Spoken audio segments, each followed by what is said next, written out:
So guys, mabilis ang update po tayo ha. Kumpirmado na merong negosasyon nagaganap kay Renzo Bando at kupunan dito sa Japan B-League. Matapos talunin naman ng Meralco sa Game 5, nagbigay ng pahayag si Coach Tim Cone. Ang ating mga netizens sinasabing papasok ng Ginebra para harapin ng SMB. Tutukan po natin yan. Tingnan natin kung gaano katotoo yung mga sinasabi nila. Pero bago yan, hihingi po tayo na isang subscription sa lahat ng dumadaan sa ating munting channel. Kung nagugustuhan nyo ang ating palabas, kung medyo mabigat ang subscription, siguro kahit isang like at isang share na lang po yan. Okay na po ako dyan.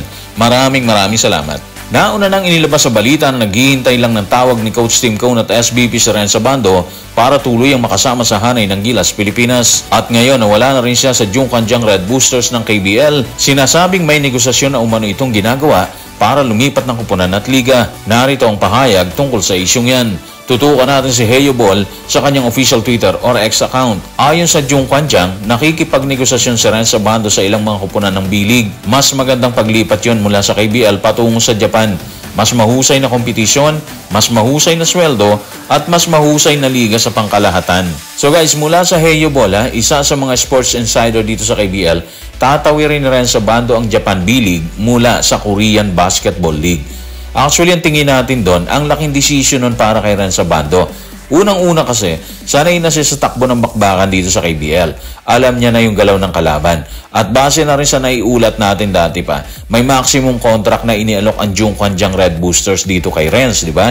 So, ibig sabihin, dahil ginusto niyang umalis sa KBL, sa kabila ng maximum contract na alok sa kanya, may nakikita siyang mas magandang opportunity sa Japan B-League. Kapag sinabi natin na mas magandang opportunity, kasama na yung laki ng sweldo at iba pang benefits ng mga player or players. At ang pinakamabigat siguro doon is yung pangakong playing time para makapag-perform ng maayos si Abando. Ewan ko yun ang nakikita ko doon Kasi hindi ka naman talaga alis sa dati mong team kung wala kang kasiguruhan sa lilipatan mo, di ba? So the fact na pinili niya talagang umalis kahit may maximum contract na alok sa kanya ang Jungkwanjang Red Boosters, alam na yan, di ba? Mas maganda yung pupuntahan niya. Habang may negosasyong nagaganap sa pagitan ni Renzo Bando at hindi pinangalan ng kupunan sa B-League mula sa KBL, nanalasa naman si Christian Standhardinger para tuluyang pulbusin ang Meralco Bulls sa Game 5 at agawin ang kartadang 3-2.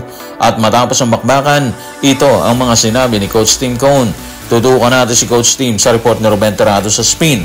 Mukhang maganda ngayon. Hindi kasi maganda nung nakaraang dalawang laro nung bumagsak kami sa 2-1 at magmula sa 2 talo. Gusto kong papurihan yung mga players. Taas noon lang sila dun Umabante at nag-move on at nakahanap ng paraan para kumamada sa 2 bakbakan. Ang totoo, mabigat yung labang kagabi kasi down ang Ginebra ng 15 points sa third quarter, di ba? 59-44. Pero dahil nagtulong-tulong sila, si Christian, meron siyang 34 points, 10 rebounds at 5 assists. Si Mavahan Misi, meron siyang 13 points, 5 rebounds at 4 assists. Si Japet, meron po siyang 10 points at 12 rebounds. Double-double siya, di ba?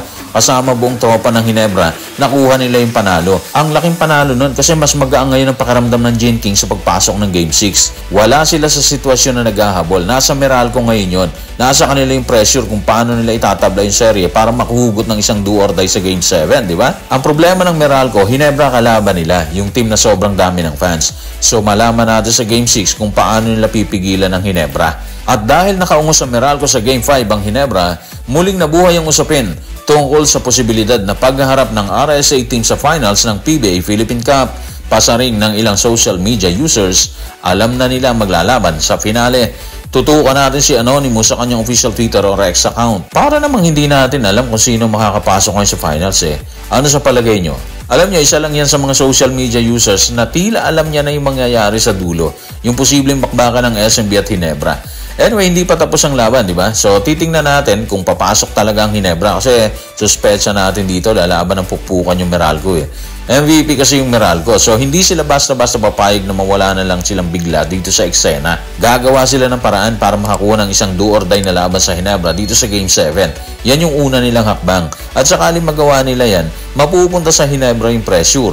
Meaning, mas may bentahe ang Meralco sa Game 7 once na mangyari po yan. In case na ganun yung mangyari, makuha nila yung Game 6. Tabla, di ba? 3-3. Pero katulad ng sinabi natin, hindi rin basta papayag ang Ginebra. Kakamada sila ng ayos dyan para tuluyang angkinin ng pwesto sa finals para harapin ang kapatid na SMB.